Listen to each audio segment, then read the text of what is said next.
بسم اللہ الرحمن الرحیم۔ السلام علیکم ناظرین، میں ہوں مسعود شوق اور اس وقت ہمارے ساتھ ایک ایسی شخصیت تشریف رکھتی ہیں جو کسی تعارف کے محتاج نہیں ہے۔ سابق وزیر داخلہ، سابق صوبائی وزیر، اس وقت ان کا تعلق جے یو آئی کے ساتھ ہے، مانسہرہ کے سیزن پولیٹیشین، اور ان سے بات کرتے ہیں موجودہ صورتحال پر۔ اس وقت جو پاکستان کی صورتحال ہے، پاکستان ایک نازک دور سے گزر رہا ہے۔ سابق وزیر اعظم ہیں، ان کے لانگ مارچ پہ حملہ ہوا ہے اور آج سپریم کورٹ کے نوٹس لینے پر ایف آئی آر جو ہے درج کرنے کا حکم دیا گیا ہے۔ اس ساری صورتحال پر بات کرتے ہیں شہزادہ گشتاسب خان صاحب سے، سابق وزیر داخلہ، سابق صوبائی وزیر۔ شہزادہ صاحب، یہ بتائیے گا، مانسہرہ سے آپ کا تعلق ہے، ایک طویل عرصہ آپ نے سیاست کی ہے پاکستان میں۔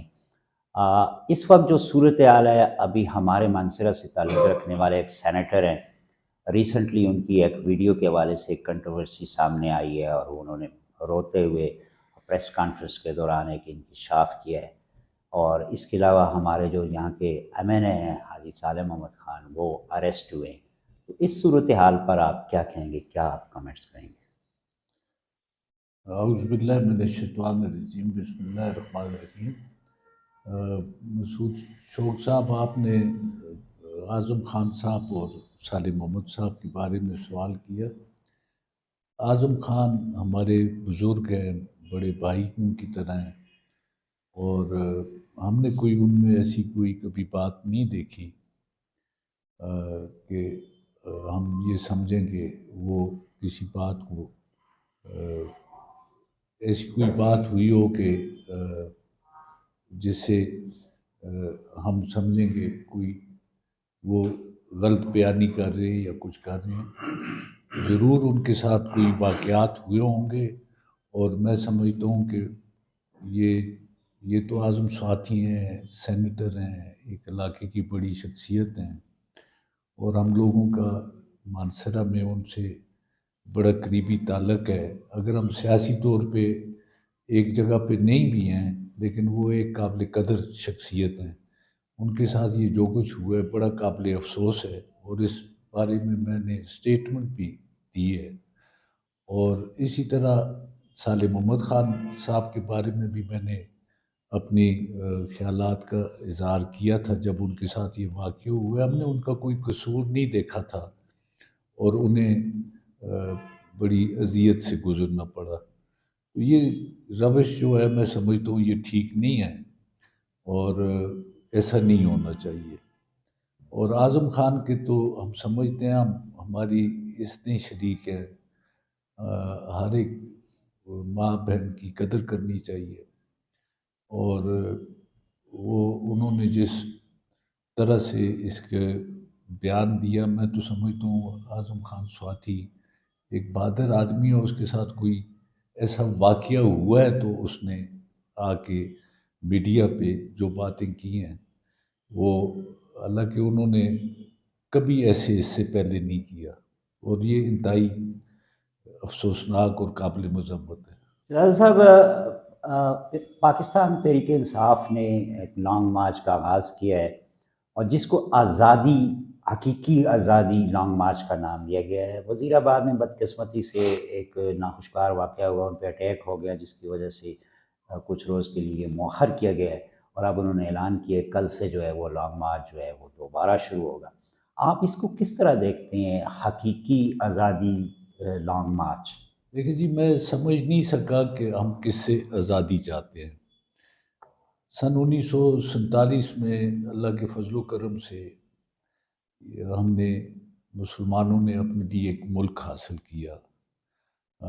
ہم سارے اس سے پہلے تو اسی کو آزادی سمجھتے تھے، اور میں سمجھتا ہوں کہ ایک غیر قوم، ایک بیرونی طاقت سے انڈیا اور پاکستان کے لوگوں نے اپنے لیے آزادی حاصل کی۔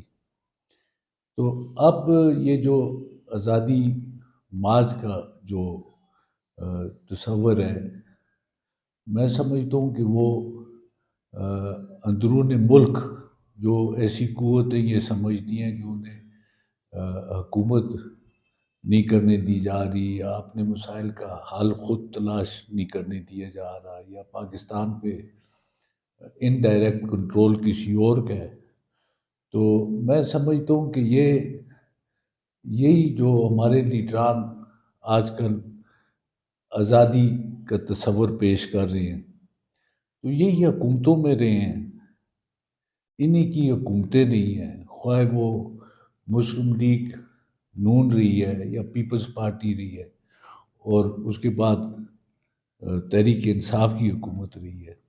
تو جب تک یہ حکومتوں میں ہوتے ہیں تو انہیں آزادی کا خیال نہیں آتا کہ اس وقت یہ ان کے پاس طاقت بھی ہوتی ہے، یہ مؤثر بھی ہوتے ہیں، اور اس وقت یہ کوئی اقدامات ایسے نہیں کرتے کہ ان کے پاس اختیار ہو، بلکہ انہیں جیسے کیسے بھی یہ آتے ہیں تو یہ اپنا ٹائم گزار کے، اور جب ان سے حکومت چلی جاتی ہے تو پھر یہ آزادی کے نعرے لگاتے ہیں۔ بہرحال مجھے کسی سے، میں تمام لیڈران کی قدر کرتا ہوں، عزت کرتا ہوں، میں سمجھتا ہوں کہ یہ ہم ان سے اتفاق کریں نہ کریں لیکن ہمارے لیے وہ قابل قدر ہیں، لیکن یہ عوام میں جو باتیں ایسی اب آ رہی ہیں کہ ایک کنفرنٹیشن کی صورتحال پیدا کر دی گئی ہے۔ نام اگر کوئی کسی کا بھی نہیں لیتا لیکن اسٹیبلشمنٹ یہ کرتے ہیں، اور اسٹیبلشمنٹ ہی کے بلبوتے پہ خود یہ کہتے ہیں کہ جسے اسٹیبلشمنٹ چاہتی ہے تو وہ اقتدار پہ آتا ہے۔ تو میں اس بات پہ یہ ایک عجیب جیسی بات دکھائی دیتی ہے کہ اگر وہ حکومت میں آ جائیں تو اگر اسٹیبلشمنٹ لائیے وہ انہیں قبول ہوتی ہے، اور جب وہ نکل جاتے ہیں تو وہ بلیم اسٹیبلشمنٹ کو کرتے ہیں، اور اس سے میں یہ سمجھتا ہوں کہ اسٹیبلشمنٹ کو تو ہم جو تصور ہے اگر اس کا نام نہیں لیتے، لیکن جو تصور کیا جاتا ہے وہ یہ ہے کہ پاکستان آرمی، اور میں یہاں پہ بڑے افسوس سے یہ کہوں گا کہ چاہے ہم کسی ادارے سے اتفاق نہ بھی کریں لیکن پاکستان کے وسیع تر مفاد میں ہمیں ایک دوسرے کو قبول کرنا چاہیے۔ ہر ملک میں کچھ نہ کچھ شارٹ کمنگز ہوتی ہیں، ہر ملک میں، کسی بھی ملک کو لے لیں آپ، کوئی پرفیکٹ نظام ایسا نہیں ہے کہ جس میں آن ٹو ورڈ کوئی انسیڈنسز ایسے نہ ہوئے ہوں۔ اب حال ہی میں امریکہ کا جو الیکشن ہوا تھا اس میں بھی ایک دوسرے کو انہوں نے بہت بلیم کیا، ایک دوسرے پہ الزام تراشی کی، لیکن امریکہ کا سسٹم اب بھی چل رہا ہے، مفلوج نہیں ہوا۔ تو میں سمجھتا ہوں کہ ہماری مسائل جو ہیں، معاشی مسائل ہیں، یہاں پہ کلچرل مسائل ہیں، یہاں پہ ریلیجس مسائل ہیں، یہاں پہ مسائل کا ایک انبار لگا ہوا ہے، اور اس میں ہم اگر ایسی صورتحال پیدا کریں گے کہ جس میں ہمارا جو مین ادارہ ہے، جو ہمارا دفاع کرتا ہے، جو ہمیں دہشت گردی سے بچانے کی کوشش کرتا ہے، جو ہمیں ملکی سرحدوں کی حفاظت کرتا ہے، اسی کو ہم نشانہ بنا لیں گے اور کنٹرول ہمارا کمزور ہو جائے گا تو پھر خانہ جنگی جیسی صورتحال پیدا ہونے کا بھی امکان پیدا ہو سکتا ہے۔ سر یہ بتائیے، آپ نے ذکر کیا اسٹیبلشمنٹ کا، جو موجودہ اپوزیشن ہے، جو پاکستان تحریک انصاف ہے، جو سابق وزیر اعظم، ان کا یہ موقف ہے کہ جو موجودہ حکومت آئی ہے جس کو یہ امپورٹڈ حکومت کہتے ہیں، یہ ایک بیرونی مداخلت کے نتیجے میں سامنے آئی ہے، اور ہماری جو اسٹیبلشمنٹ نے اس نے مل کر یہ ہمیں ہٹا کر اس حکومت کو لایا اور اس کو ہم ہٹا کر حقیقی آزادی لائیں گے۔ آپ کیا سمجھتے ہیں، کوئی بیرونی مداخلت ہوئی ہے؟ جی میں تو یہ سمجھتا ہوں یہ ایک جماعت کا ضرور موقف ہے، وہ سمجھتے ہیں کہ مداخلت ہوئی ہے اور سازش ہوئی ہے۔ تو میں یہاں پہ یہ کہوں گا کہ جب انہوں نے مداخلت کا الزام لگایا تو اس وقت یہ خود اقتدار پہ تھے اور انہی کے پاس حکومت کی باغ دوڑ تھی، عدم اعتماد اس وقت نہیں ہوا تھا۔ تو اس وقت ان کے پاس یہ اختیار تھا کہ اس کی انکوائری کراتے، اس پہ کمیشن بٹھاتے اور جو بھی اس کے ذمہ دار تھے ان کو سامنے لاتے، خواہ وہ اسٹیبلشمنٹ تھی، خواہ وہ سیاسی جماعتیں تھیں، خواہ وہ پی ڈی ایم تھی یا کوئی تھی۔ تو اس وقت تو اس بات کا تذکرہ نہیں ہوا، لیکن جب عدم اعتماد کی تحریک سامنے آئی تو اس کے بعد یہ باتیں شروع ہو گئی، کیونکہ سازش تو ایک دن میں، 2 دن میں، 4 دن میں نہیں ہوتی ہے۔ حکومت کے پاس وسائل ہوتے ہیں، اس کے پاس ایجنسیز ہوتی ہیں، اس کے پاس اور دیگر بہت سارے ایسے معلومات حاصل کرنے کی ذرائع ہوتے ہیں۔ جس وقت سائفر آیا تھا تو اسی وقت یہ اسے بجائے جلسوں میں لہرانے کے، اگر وہ اس پہ کارروائی شروع کر دیتے، اس پہ کمیشن بٹھا دیتے اور عوام کے سامنے یہ ساری باتیں آ جاتی۔ اب عمران خان نے ڈیمانڈ کی ہے کہ ایک کمیشن بنایا جائے، فل کورٹ کمیشن بنایا جائے، جس میں سائفر سمیت اور وزیر آباد حاملے سمیت اور باقی یہ جو ویڈیوز وغیرہ کے معاملات ہیں ان سب کو لایا جائے۔ کیا سمجھتے ہیں یہ مطالبہ ٹھیک ہے، بر وقت ہے، ہونا چاہیے یا نہیں ہونا چاہیے؟ میں سمجھتا ہوں جی کہ جو بھی ایسے واقعات ہوئے ہیں ان پہ ضرور یہ بات ہونی چاہیے، کمیشن بننا چاہیے، معلومات لینے چاہیے، کیونکہ یہ حکمران تو آتے جاتے رہیں گے یہ، لیکن اس ملک نے رہنا ہے اور اس اسٹیٹ نے قائم رہنا ہے۔ تو اگر ایسی کوئی بات ہے تو فیوچر کے لیے وہ بات جو ہے وہ بہتر ہوگی کہ اگر کوئی ایسی بات ہوئی تو ساری بات سامنے آ جائے گی اور فیوچر میں اس بات کا خیال رکھا جائے گا۔ تو میں سمجھتا ہوں کہ گورنمنٹ نے جو حال ہی میں ہم نے سنا ہے کہ گورنمنٹ نے یہ بات کر بھی دی ہے کہ اس پہ کمیشن بننا چاہیے اور یہ ایک اچھا اقدام ہے۔ اچھا سر، یہ بتائیے گا کہ اس وقت جو صورتحال ہے، اب پی ٹی آئی کی جو ڈیمانڈ ہے، جو لانگ مارچ وہ کر رہے ہیں، حکومت سے جو ڈیمانڈ ہے وہ یہ ہے کہ الیکشن کرائے جائیں، ارلی الیکشن کرائے جائیں۔ لیکن جو لانگ مارچ اور اس کے بعد آپ دیکھ رہے ہیں جو صورتحال ابھی آپ نے ذکر کیا خانہ جنگی کا، جس طرح واقعات پے در پے پیش آ رہے ہیں، تو کیا یہ آپ نہیں سمجھتے اس سے نکلنے کا کیا راستہ ہے؟ کیا ارلی الیکشن نہ کرا لیے جائیں؟ جی، الیکشن کو کوئی بھی انسان جو جمہوری عمل پہ یقین رکھتا ہے تو الیکشن کو وہ خارج امکان قرار نہیں دیتا۔ الیکشن ایک کرائسس سے نکلنے کا اچھا راستہ ہوتا ہے، لیکن ہر ملک کے اپنے حالات ہوتے ہیں۔ اگر آپ دیکھیں یہ جو وقت ہے، یہاں پہ جو انوائرمنٹ بنی ہوئی ہے، جو حالات بنے ہوئے ہیں، ایک طرف فلڈ آیا ہوا ہے، ہماری اکانومی جو ہے وہ بیٹھی ہوئی ہے، وہ ایک لوسٹ ایپ پہ آئی ہوئی ہے، حالات معاشی حالات خراب ہیں، ملک میں افراتفری ہے، لوگوں میں اتنی تقسیم پیدا کر دی گئی ہے، اور الیکشن ایک تحریک ہوتی ہے، اور الیکشن جب خدا نخواستہ اس وقت اگر الیکشن کا اعلان ہوتا ہے یا الیکشن کی بات کی جاتی ہے تو ڈویژن اتنی زیادہ ہے اور معاشی حالات بھی اتنے کمزور ہیں، اور یہ فلڈ کی بھی ایسی سچویشن ہے کہ میں کسی جماعت کی طرف سے بات نہیں کر رہا، میں اپنی اس ملک کا شہری ہونے کے ناطے یہ بات کر رہا ہوں ایز اے سٹیزن، کیونکہ ہم سٹیزن بن کے بعد میں سوچتے ہیں، پارٹی کے کارکن بن کے پہلے سوچتے ہیں۔ تو ہم اپنے آپ کو شہری سے زیادہ پارٹیوں کے کارکن سمجھنے لگ پڑے۔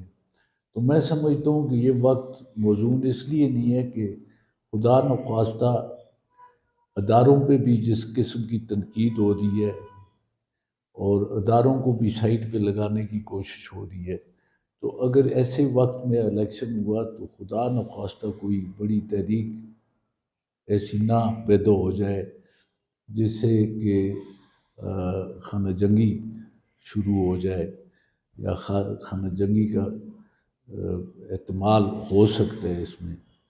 تو میں سمجھتا ہوں کہ یہ وقت کوئی موزون نہیں ہے۔ اور دوسرا میں یہاں پہ یہ بھی درخواست کروں گا،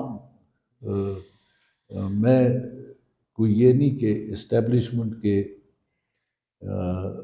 حق میں یا سیاسی اس کے حق میں بات کروں، میں ایک عام شہری کی طرح یہ بات کرتا ہوں کہ ہمارا مانے یا نہ مانے ہمارا ایک منظم ادارہ جو ہے وہ پاکستان کی فوج ہے، اور جب بھی کوئی مشکلات بنتی ہیں ایک شہری کی طرح، جب بھی کوئی ایسی سچویشن بنی ہے تو ہمارے کوئی ادارہ اور اس قابل ہے نہیں ہے کہ وہ اس قسم کے مشکل فرائض سر انجام دے سکے۔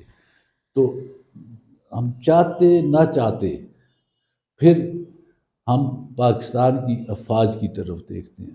اب ہمارے مطلب یہ چھوٹے چھوٹے مسئلے ہی سی کہ اگر کوئی فلڈ کی سچویشن آ جاتی ہے، کوئی ڈیزاسٹر کوئی بھی ہو ڈیزاسٹر جاتا آتا ہے، ہے، زلزلہ سا، کوئی ہاں جس طرح مانسرا میں اور دیگر اضلاع میں جس طرح زلزلہ آیا، اور ایسے کئی دفعہ ایسے واقعات ہوئے، تو ہم نے ہمیشہ سول ادارے بھی تھے، سول حکومتیں بھی تھیں، سارا کچھ تھا، لیکن ہماری نظر اسی طرف جاتی ہے کہ اور ہمیں حوصلہ بھی اس بات سے ملتا ہے کہ کم از کم ہماری فوج جو ہے وہ اس قابل ہے کہ وہ ہماری مدد کو آئے گی۔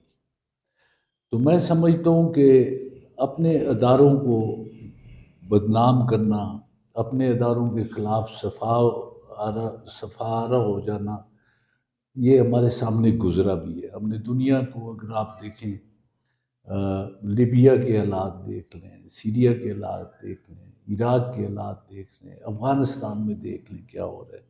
جہاں پہ کوئی منظم افواج نہیں ہوتی تو ان کا حال برا ہو جاتا ہے، خرابی ہو جاتی ہے۔ میں اس حق میں نہیں ہوں کہ فوج سیاست میں مداخلت کرے، لیکن میں سمجھتا ہوں کہ ہم اقتدار کے لیے خود کوشش کرتے ہیں، ہر سیاسی جماعت کوشش کرتی ہے کہ اسے فوج کی بھی امداد حاصل ہو، اسٹیبلشمنٹ کی امداد حاصل ہو۔ تو ہم اگر سیاسی لوگ اکٹھے بیٹھ کے ہم ایک کوئی متفقہ لائے عمل نہیں تلاش کرتے اور اپنے اداروں کو یہ بے عزت کرنے پہ تلے ہوئے ہیں، تو پھر تو کوئی ادارہ قائم نہیں رہے گا۔ یہ نہیں کہ کسی ادارے میں غلطیاں نہیں ہوتی یا کسی ادارے سے غلطیاں نہیں ہو سکتی، کوئی بھی غلطیوں سے وہ برا نہیں ہے، ہر ایک نے تجاوز کی ہے، مارشل لاز لگے ہیں پاکستان میں، سول حکومتوں کو وہ ہٹایا گیا توڑا گیا ہے۔ توڑا گیا ہے، یہ سب کچھ ہمارے سامنے ہوا ہے۔ تو ہمیں تاریخ سے سبق لینا چاہیے۔ یہ ساری ملکی ادارے، میری تو ایک تجویز ہے کہ تمام ادارے، ان کی لیڈرشپ اور تمام سیاسی جماعتوں کی لیڈرشپ اکٹھا بیٹھ کے ایک نیو سوشل کانٹریکٹ، جس طرح بے نظیر بھٹو کہا کرتی تھی، اور میں سمجھتا ہوں بے نظیر بھٹو ایک بڑی فار سائٹڈ خاتون تھی، لیڈر تھی، اور انہوں نے یہ بہت پہلے کہا تھا کہ ہمیں نیو سوشل کانٹریکٹ میں جانا چاہیے۔ ہمارا کوئی اور حال نہیں ہے کہ ہم سارے اکٹھے ہو بیٹھیں اور ملک کے لیے ایک نئے سرے سے ہم کوئی نیا کانٹریکٹ بنائیں جس میں ہر ایک اپنی حدود میں بیٹھ کے انڈیپینڈنٹلی کام کرے۔ سر مانسرا کی طرف آتے ہیں۔ مولانا فضل الرحمان صاحب اس مہینے کی 26 تاریخ کو مانسرا میں ایک جلسہ عام سے خطاب کر رہے ہیں۔ اس حوالے سے بتائیے گا کیا تیاریاں ہیں اور کیا مقاصد ہیں اس جلسے کے؟ مانسرا کی سیاست پہ یہ جلسہ کیا اثرات مرتب کرے گا؟ کوئی شامل ہو رہا ہے، نہیں ہو رہا، کیا معلومات ہیں؟ مولانا صاحب کا میں سمجھتا ہوں کہ دورہ اوور ڈیو ہے، کافی پہلے ہونا چاہیے تھا، لیکن ان کی چونکہ پی ڈی ایم کے سربراہ ہیں تو ان کو پوری نیشنل پالیٹکس جو ہے وہ ان کے گرد گھوم رہی ہے، اور انہوں نے ہر چیز کا بہت خیال رکھنا ہوتا ہے، وہ بہت بزی ہیں، لیکن انہوں نے جو یہ مانسرا کے لیے 26 تاریخ کا پروگرام رکھا ہے، میں سمجھتا ہوں انہوں نے یہ بھی بڑی مہربانی کی ہے کہ اس سارے معاملات میں سے کچھ وقت ہمیں بھی دینا کی ہے۔ تو جمعیت علماء اسلام کی اس سلسلے میں میٹنگز ہو رہی ہیں، تیاری کی جا رہی ہے، اور لوگوں سے کانٹیکٹ بھی کیا جا رہا ہے۔ اور یہ بتانا کہ کون کون شامل ہو رہے ہیں یہ قبل از وقت ہوگا، کیونکہ یہ پارٹی کی ایک اپنا وہ ہے کہ وہ اس وقت پہ کچھ بات ظاہر کریں گے۔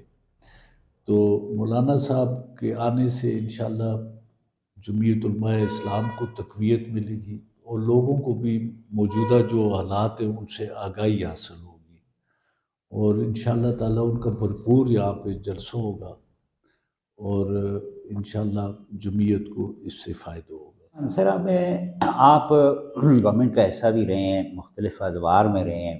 منصرہ میں مختلف پارٹیوں کے اس وقت بھی لوگ جو ہیں وہ اسمبلیوں میں بیٹھے ہوئے ہیں، اور تقریباً 9 سال سے پاکستان جو تحریک انصاف کی حکومت ہے خیبر پختونخوا میں، اس میں آپ کا حلقہ بھی آتا ہے جہاں سے آپ سے مسلم لیگ نون کا امیدوار جیتا۔ تو کس طرح دیکھتے ہیں منصرہ کے عوام کے جو مسائل 9 سال پہلے تھے اب بھی وہی ہیں؟ پانی کا مسئلہ ہے، بے روزگاری ہے، مہنگائی ہے۔ منصرہ کے حوالے سے آپ مسائل کے حوالے سے کیا کہنا چاہیں گے؟ کیا کمی ہے؟ کہاں کمی ہے؟ دیکھیں جی، مانسرہ میں بہت ساری کمیاں ہیں، اور کسی بھی حکومت نے کوئی مطلب سارے مسائل ایک ہی وقت میں حل نہیں ہو سکتے۔ اصل میں یہ جو مسائل حل کرانے کا جو مسئلہ ہوتا ہے، یہ آپ کے ممبران اسمبلی پہ بھی بڑا ڈیپینڈ کرتا ہے کہ وہ کس طرح کی آپ کے لیے نمائندگی کرتے ہیں۔ میں سمجھتا ہوں کہ اسمبلیز کا جو کام ہے، اسمبلیز کا کام اوور آل پالیسی دینی، پالیسی ڈسکس کرنی، معیشت کے بارے میں اسمبلی میں تجویز دینی، بات کرنی، ان کی اسمبلی کی کمیٹیز میں بیٹھ کے ایک فعال رول ادا کرنا۔ ملکی لیول پہ قومی اسمبلی کرتی ہے، صوبے کی لیول پہ صوبائی اسمبلی یہ کرتی ہیں، اور لا اینڈ آرڈر سچویشن ٹھیک رکھنا، لوگوں کو سیکیورٹی دینا، مین کام جو ہیں اسمبلی کے وہ یہ ہوتے ہیں۔ لیکن کافی عرصہ پہلے ایک نیا ٹرینڈ یہ شروع ہوا کہ یہ صوبائی اسمبلی کے، قومی اسمبلی کے ممبروں کو لوکل ڈیولپمنٹ میں بھی انوالو کیا گیا۔ اب وہ اچھا ہے کہ برا ہے وہ علیحدہ بات ہے، لیکن میں سمجھتا ہوں کہ یہ بھی نمائندگی تک ڈیپینڈ کرتا ہے۔ آپ کیا سمجھتے ہیں منصرہ کے جو نمائندے ہیں یہ ریسنٹ جو 4-5 سال گزرے ہیں، یہ توقعات پر پورے اترے ہیں کہ نہیں اترے؟ اب میں کسی کو ناراض نہیں کرنا چاہتا، لیکن میں یہ آپ کو اوور آل سچویشن یہ بتاتا ہوں کہ مانسرہ کا جو ڈگری کالج تھا وہ بھی اس وقت کسی حکومت کی انیشیٹو پہ نہیں ملا تھا، وہ میری قرارداد تھی اسمبلی میں جو متفقہ پاس ہوئی، اور متفقہ قرارداد جو ہے وہ بائنڈنگ ہوتی ہے گورنمنٹ پہ۔ صحیح، یہ پوسٹ گریجویٹ کالج بنا۔ بالکل۔ اسی طرح میں یہاں یہ عرض کروں گا کہ ایک تو نالی ٹوٹی کا جو کام ہے وہ تو ممبروں کو فنڈ ملتا ہے، کچھ نہ کچھ ہوتا رہتا ہے۔ صحیح، آئی ڈی پی۔ ہاں جی، یہ جو سالانہ ترقیاتی پروگرام ہے اس میں ہمیں کوئی بڑا نمایاں حصہ نہیں ملا، لیکن یہ اللہ کا فضل ہے، جب میں تحریک انصاف میں شامل ہو رہا تھا تو میں پرویز خٹک صاحب کا شکر گزار ہوں۔ جب وہ آئے تو ایک ہمارا بہت پرانا مسئلہ تھا، سن 1992 کی سالانہ ترقیاتی پروگرام میں نے اسے پیش کیا، اور وہ آیا سرن رائٹ بین کینال کا، وہ اربوں روپے کا تھا، وہ ہوا۔ اس طرح ہمیں 2 بڑے پل اس وقت ملے، اور کافی سارے اور منصوبے بھی ہمیں میرے حلقے میں پرویز خٹک صاحب نے اس وقت دیے۔ لیکن اب وہ تو ایک حلقے میں کچھ منصوبے ہوئے، اور ایک بڑا منصوبہ ہوا جس سے معاشی اثرات بھی اچھے پڑیں گے ہمارے ضلع کی معیشت پہ، جو رائٹ بین کینال کا منصوبہ تھا۔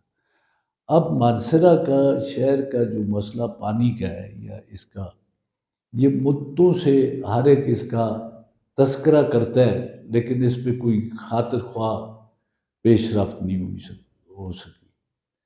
اب ہماری یہاں پہ ایک زمانے میں ہم نے کوشش کی، اس وقت اعظم خان ناظم تھے، میں نائب ناظم تھا، اور ڈسٹرکٹ کونسل کی ایک اجتماعی کوشش سے ہم یہاں پہ یونیورسٹی لا سکے۔ اس وقت ڈسٹرکٹ گورنمنٹ ہوتی تھی، افتخار علی شاہ صاحب نے مہربانی گورنر کی، جی وہ ایک اچھا منصوبہ ہوا۔